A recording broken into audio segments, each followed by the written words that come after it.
જેને ભગવાન બચાવે તેને કોઈ મારી ન શકે। આવી જ એક ઘટના વાપીમાં બની છે। વલસાડ જિલ્લામાં છેલ્લા એક દિવસથી ચોમાસું ફરીથી સક્રિય થયું છે અને વાપી અને આસપાસના વિસ્તારોમાં ધોધમાર વરસાદ વરસી રહ્યો હોય, જેથી અહીંના તમામ નદી નાળાઓ છલકાઈ ગયા છે।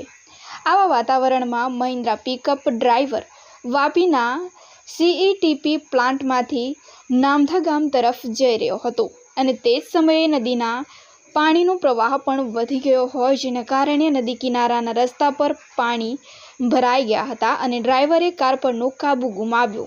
તે પાણી છોડ્યા પછી પિકઅપ જીપ પાણીના પ્રવાહથી નદીમાં વહેવા લાગી હતી। રેલવે બ્રિજ પર કામ કરતા કેટલાક લોકોએ જીપને નદીમાં તરતી જોઈ અને પોલીસને જાણ કરી, જેના પર પોલીસ અને રેસ્ક્યુ ટીમ તાત્કાલિક મદદ માટે ઘટના સ્થળે દોડી આવી હતી અને પહેલા ડ્રાઈવરને ખેંચી અને પછી ક્રેનની મદદથી પિકઅપ જીપને બહાર કાઢવામાં આવી હતી।